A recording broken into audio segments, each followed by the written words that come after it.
Tata করে দাও। Tata.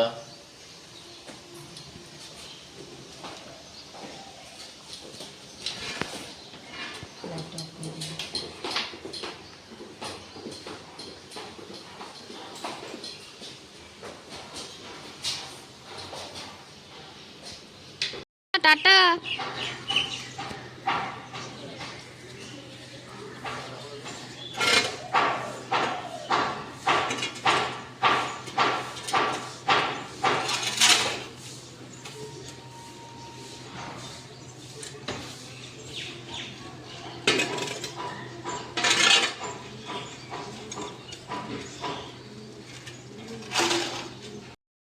সকালে ভিডিওটা দেখতেই পেয়েছো যে সৌরভ মেয়েকে নিয়ে স্কুলে যাচ্ছে, কারণ বিভা মাসিকে নিয়ে একটু ওরা ডাক্তারখানায় যায়, কারণ আগেও বলেছি শরীরটা ভালো না। তো যাই হোক, তো পরে ওরা ফোন করেছিল যে আজকে সকালেই যে প্রিয়াঙ্কা যে আসো বৌদি, ওরা একটু বেলা করেই বেরোবে, ডাক্তারের টাইম পেয়েছে একটা। তো বললাম যে না থাক, কারণ বাসি কাজ হয়নি আমার। আমি জানি যে যেহেতু সৌরভ দিতে যাবে, আমি বাসি কাজটা ধীরে সুস্থে করি। কারণ নর্মালি যখন আমি নিয়ে যাই সবার আগে বাসি কাজটা সারি, দেন তারপরে ওর টিফিন করতে যাই। কিন্তু যেহেতু আজকে ও নিয়ে যাবে, আগে ওর টিফিন করেছি, তারপরে ভাবলাম ধীরে সুস্থে যেহেতু বাড়িতে থাকবো কাজগুলো করবো। তো আমি আর আজকে যাইনি, ওই গেছে, না করে দিয়েছি ওদেরকে। তো এবার ভাবছি মেয়ের জন্য কি রান্না করব, সিম্পলি করব। আর সবথেকে বড় কথা হলো মেয়ের আজকে নতুন একজন টিচার আসবে, মানে ওর জন্য একটা ম্যাম রেখেছি। তো রাখতেই হতো, মানে আমি নর্মালি পড়াই, সবাই জানো, দেখেছো ভিডিওর মধ্যে। তো পড়াবো তো অবশ্যই, কিন্তু তার একটা ম্যাম রাখলাম, কেন অভ্যাসটা তৈরি করতে হবে। সবসময় যে আমার কাছে পড়ছে, হয়তো এটা হতে পারে এরপরে যদি কারোর কাছে আর পড়াটা বুঝতে না পারে বা পড়তে না পারে, অ্যাডজাস্ট না হয় কারোর সাথে, যেই কারণে আমি টিচারটা রাখলাম। তো আজকের থেকে আসবে, অবশ্যই দেখবো যে দেখাতে পারি কি পারি না নতুন ম্যামকে ওর। আবার সন্ধেবেলা এক মামির বাড়িতেও যাওয়ার আছে। চলো দেখি কতদূর কি ভিডিওটা এগোতে পারি। স্টার্ট তো করে ফেলেছি সকাল থেকেই, আবার চেষ্টা করছি প্রথমের মতন রোজের ভিডিও দেওয়ার জন্য। আর দেখি এখন কি খাই আমি। আজকে ভাবলাম কিছু হেলদি ব্রেকফাস্ট খাবো বলে, যার জন্য এই যে পাউরুটিটাকে একটু হালকা করে সেঁকে নেব, কারণ বেশি পোড়া পাউরুটি আমার খেতে একদম ভালো লাগে না। এই যে সেঁকে এখানে রাখছি। 4টে স্লাইস নিয়েছি আমি পাউরুটির।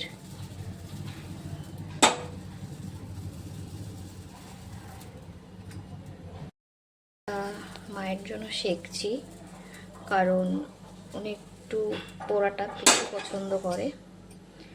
আর আমি এক হাতে ভিডিও করছি আর পাউরুটিগুলো সেঁকছি। চলো ততক্ষণ আমি একটু সেঁকে নিই আগে। এই যে রেডি হয়ে গেল আমার ব্রেকফাস্ট অনেক তাড়াতাড়ি। আর পাউরুটিটার মধ্যে আমি বাটার আর সামান্য একটু চিনি নিয়ে নিয়েছি, আমার এইভাবে খেতে ভালো লাগে, সাথে একটা কলা। তার মানে আজকে আমার ব্রেকফাস্টটা খুব হেলদি। ঠিক আছে, চলো আমি খাই, খেয়ে আবার মেয়ের রান্নার দিকে যেতে হবে। কড়াইতে তেলটা গরম করতে বসিয়ে দিয়েছি, কারণ এর জন্য আজকে রান্না করবো ভাবলাম আলু ভাজা আর ভাত। এই যে আলুটা আমি কেটেই সব রেখেছি, শুধু তেলটা গরম হলেই তেলের মধ্যে দিয়ে দেবো আলুগুলো।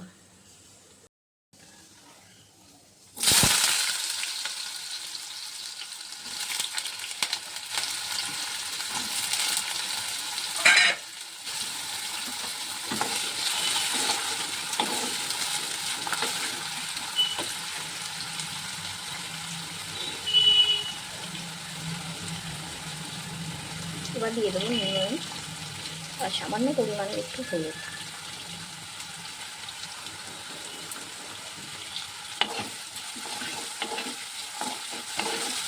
তখন আমার আলু ভাজাটা হতে থাকবে। আলু ভাজা হয়ে গেছে কমপ্লিট। তো দেখতেই পাচ্ছ তেলটা তো অনেকটা বেশি দিয়েছিলাম, যাতে আলু ভাজা থেকে তেলটা বেরিয়ে যায়, জন্য এক সাইড করে রেখে দিয়েছি আলু ভাজাটা, আর সাইডের তেলটা জমা হচ্ছে। আর এখানে বসিয়ে দিয়েছি মেয়ের ভাত, ততক্ষণে হতে থাক, কারণ এরপর আস্তে আস্তে আমার মেয়েকে স্কুল থেকে নিয়ে আসার টাইম হয়ে যাচ্ছে। তো কিছু দেখছেন রয়েছে, এগুলো সব পাঠিয়েছে আমার মনে নেই, বাপনদা এসে জাস্ট দিয়ে গেল। সিমই, নিম বেগুন ভাজা, যেটা আমার খুব প্রিয়। এরকম ক্রিপসি করে আমার মাও একটা সময় ভাজলো, তো ওইভাবেইও ভেজে পাঠিয়েছে। ঠিক আছে, আর এখানে রয়েছে বড়া, নিজের হাতে করে ভেজে পাঠিয়েছে। আবার একটু একটু করে সব কটা টেস্ট করে দেখি কেমন হয়েছে খেতে। দেখতেই পেলে দিদি কত কিছু দিয়ে পাঠিয়েছে, এবার একটু টেস্ট করে দেখি ও কেমন বানিয়েছে। কেন ও আমার খুব ধরে, তারপরে যদিও ভালো বলে। খুব ভালো হয়েছে, এমনি বললাম। খুব মিষ্টি হয়ে গেছে সিমইটাতে। ভিডিওটা যদি দেখে থাকে ও, তো আমি যখন ছাড়বো তো দেখবে, খেয়ে দিয়ে যে নিন্দা করছি সেটা আবার পরে বলবে। না, খুব ভালো হয়েছে খেতে। যাই হোক, যেরকমই হোক, ও এই শরীর খারাপের মধ্যে এটা আমাকে করে পাঠিয়েছে। আর এই যে এই বড়াটাও নিজের হাতে পাঠিয়েছে, কারণ আমি বড়া টড়া খেতে খুব ভালোবাসি।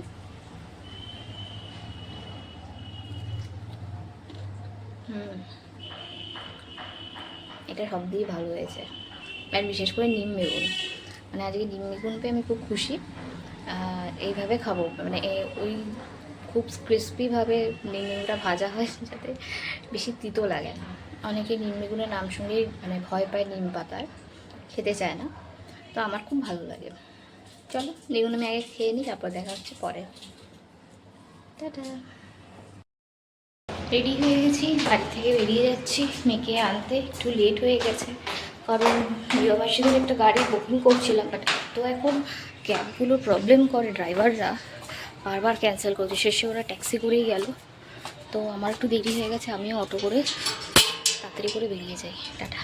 বলার নেই, বাইরে এত রোদ আর গরম, মানে জাস্ট মনে হচ্ছে সেই এপ্রিলের যে গরমটা পড়ে ঠিক ওই রকম গরম লাগছে বাইরে। তো যাই হোক, মা আর মেয়ে বাড়ি চলে এসেছি। মানে কেউ বলবে না মার্চের 5 তারিখ সবে, মানে এতটা পরিমাণে বাইরে রোদের তাপ, তার মধ্যে অটো পেতে একটু প্রবলেম হয়ে গেছে আমার, কেন পাচ্ছিলাম না। তো চলে এসেছি, আগে নিজে জামা কাপড়টা খেয়েছি, এবার ওকেও ছাড়াই, ওকে ফ্রেশ করাবো, স্নান করাবো, একটু বসিয়ে রেখে সঙ্গে সঙ্গে স্নানটা করাই না। বাচ্চা আমার শরীর থেকে এসে আবার এই ঠান্ডা গরমে আবার ঠান্ডা লেগে যেতে পারে, সর্দি। হাই করে দাও। হাই। চলো দেখা হচ্ছে পরে।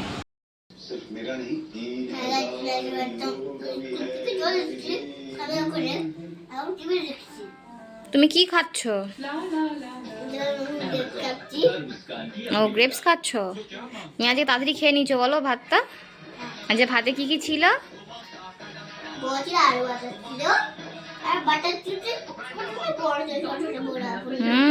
আর বড়া তোমায় কে করে দিয়েছে আজকে?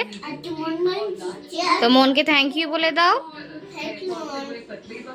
আর এই যে উনি এখন টিভি দেখছে, চালিয়ে দিয়েছি, খাওয়া দাওয়া হয়ে গেছিলো বলে, তো খেতে থাকুক। বলো, এরপর আমরা শুয়ে পড়বো। আবার আজকে নতুন ম্যাম আসবে। ঠিক আছে, তুমি খেতে থাকো। আবার রেডি হয়ে গেছি মামির বাড়িতে যাব বলে, মানে আমাদের পাশের ফ্ল্যাটেই যাব। তো আজকে ম্যাম আসতে পারেনি, ম্যামের কিছু অসুবিধার জন্য। তো যাই হোক, বলেছে কালকে থেকে আসবে, তো কালকে এলে কালকেই দেখা যাক কি হয় কালকে। ঠিক আছে, অনেকটা আশা করেছিল মেয়ে, আর খুব এক্সাইট ছিল যে নতুন ম্যামের কাছে পড়বে। আর এই দেখতেই পাচ্ছ ওর মাথাটা, একটু দেখাই, ও রেডি হয়েছে। দেখতে পাচ্ছ রেডি হয়ে যাচ্ছি দিদি বাড়িতে। দিদি বাড়িতে যাচ্ছি আমি এখন। কি করছে? বইটা দেবো বলে যাচ্ছি, ওখানে গিয়ে ভিডিও করা হবে। দেখতে পাচ্ছি আমি দিদির বাড়িতে এসে খুব মজা করছি, খুব মজা হচ্ছে দিদির বাড়িতে এসে। দিদি বলে দাও, এটা কে বলো, তুমি চেনাও? ছোট পিপি, যে তার পড়াতে আছে, বই নিতে আছে। আমাদের বাড়িতে এসেছিল, মানে তো বসেছিল চুপচাপ করে। এটা গুডগাল দিদি, দিদিকে বলো হাই বলতে, বলো দিদি হাই করো। High high. মানে এদিকে খুব ভালো ছিল, আমার বাবা মা ছিল না বলে ওদের খুব ভালোবাসতো। ওদের যেহেতু মেয়ে নেই,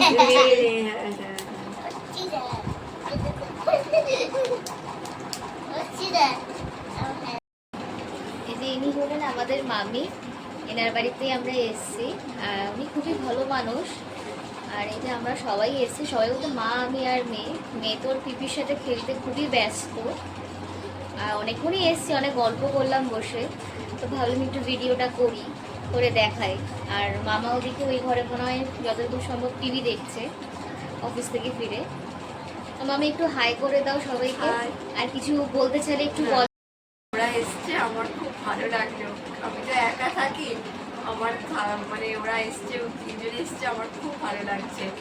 মানে মেনলি মামি, মামা আর বোনই থাকে। আর বোনের যেহেতু এখন ছুটি আছে বলে ও একটু সময় পাচ্ছে, কারণ ও খুব পড়াশোনা নিয়ে ব্যস্ত থাকে।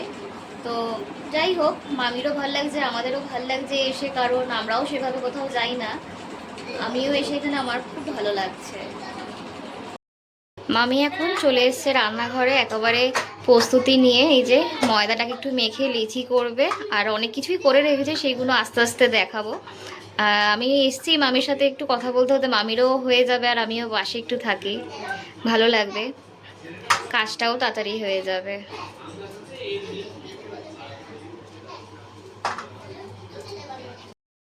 শান্ত সৃষ্টি গপু, মানে কোনো রা নেই, তোমাকে পড়ে ওই সব কোনো চর্চা নেই, পড়িয়ে চলে যাবে, শুধু যাওয়ার সময় আমার সাথে অতটা বলে না। মামির হয়ে গেছে বেগুন ভাজা। মামি এখন আমাদের জন্য গরম গরম ফুলকো ফুলকো লুচি ভাজছে, এই দেখুন।